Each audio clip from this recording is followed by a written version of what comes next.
Hello, Chris, and welcome to our Back to the Future project video. Thank you very much. Thank you for having me.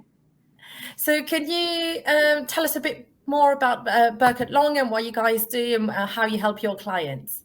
Absolutely. So Birkett Long are a full-service law firm. We're based in multiple locations in Essex and also in London. So I'm a senior associate patent attorney in the intellectual property team, but we're part of a larger team of energy and environment. So we also have people in the planning department, we have people in the regulatory department, we have people in dispute resolution and the commercial property teams and the commercial corporate team as well. So what we do is pool our expertise to help people in the agricultural industry. Fantastic. So, well, I guess looking back over the last 10 years, what trends have you seen in, kind of the legal agri-tech sector? What have been the highlights for you in the last decade? Yeah, what I've really noticed in IP is, so I deal with technology. So the law itself tends to be fairly static, but it's the technology itself that's fast moving. Certainly in the last 10 years, there's been a lot in biotechnology. Digital communication is probably one of the major things. A lot of smart technology is coming now, Internet of Things, lots of more use of using tablets and interconnected machinery and things like that. Battery technology is certainly coming along the way, and you'll notice that in the number of patent filings in each of these industries is getting a lot higher, and certainly that applies a lot to agri-tech. Very interesting. So it's good to see that the technology is moving along. So I suppose my next question is, what is the biggest challenge that you've seen in terms of advancing and progressing the industry, and have there been any legal issues standing in the way of those advancements? Yeah, so IP doesn't exist in a bubble. So people will work on a new invention, and then the biggest challenge is quite often getting it to market. So there's obviously regulatory issues. You might have problems in actually getting parts made. You might have to work with other partners, people in other companies, in which case there'll be commercial issues. Then there's issues over data and GDPR. So that also comes into it. So what you find is there's a whole legal context that you have to think about. And often that's where the greater challenges are. Okay, and I suppose let's look back at the decade ahead then. Are there any areas specifically where you'd like to see the sector progress, and what do you think we need to address that? Well, I think the biggest challenge is going to be related to climate change. That's one of the biggest things we're hearing from our clients in the agricultural sector.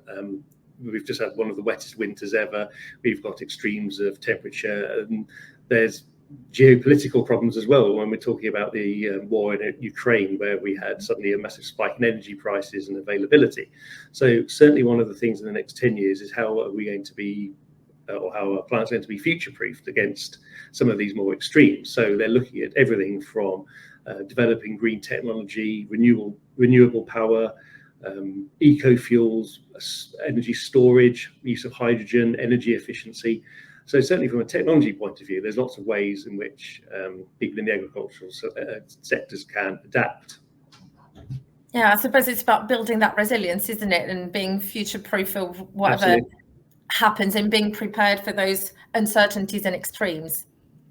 Yes, exactly. And I think there's a lot of innovation going on, certainly in the southeast. We've noticed there's a lot of companies that are working on that, and the challenge is going to be working with the government, working with the end users as well, and making sure that there's sufficient funding in place, making sure that we can actually roll out some of this innovation and use it to sort of challenge some of the issues that are coming up. And final question, what are you most excited for the future of agriculture, agri-tech, and how do you view yourself, kind of supporting that with the technology clients you've got? Yeah, I mean, I'm just really excited about new technology, and I love it. I mean, as a patent attorney, you're the first person to see the invention other than the inventor themselves, because we're right in at the conceptual stage. People will come up to us and say, we've come up with this invention. This is to solve this particular problem. And then we need to have a look at the invention, work out whether or not we think it's going to be protectable or not, work out how best we can protect it, and then we can then sort of see the entire process develop. We see it going into production, we can then go and see it being rolled out, and then sometimes things go wrong, somebody starts copying the idea, and we'll be the ones to help when that happens as well. But I'm certainly looking forward to seeing the new technology that comes along. Certainly in things like AI, there's a lot of new people entering the market. Blockchain, things that you wouldn't necessarily associate with agriculture. There's lots of ways in which unrelated technology can actually be combined and actually sort of work in lots of different industries. So, agriculture, agri-tech, certainly you could have applications involving AI, for example. Oh, we certainly have an exciting future ahead of us with technology, and how exciting that you're the first one very often to be able to see what people are inventing, what innovative ideas are going on, and being part of the process, all the way through. Yeah, definitely. Yeah, I mean that's what I'm really excited about. As soon as somebody phones up or sends in a message, I know that I'm about to see something that no one else has seen yet. And yeah, that is exciting. And certainly as part of the energy and environment team, it's really rewarding to work with different lawyers in different departments. I don't know a lot of what they do, they don't know a lot of what I do, but we know that we can work together and really help our clients. That's so exciting. I think from the various conversations we've been having with people, collaborations and multidisciplinarity, I think that's where it's all at. Yeah, exactly. We try to sort of have a holistic view of the client's business. We're trying to understand every aspect of it, and by bringing in people who've got completely different skills and different experience, that you find that the whole is a lot bigger than the individual components. Absolutely. Well, on that note, thank you very much, Chris, for your contributions. You're welcome. Thank you very much.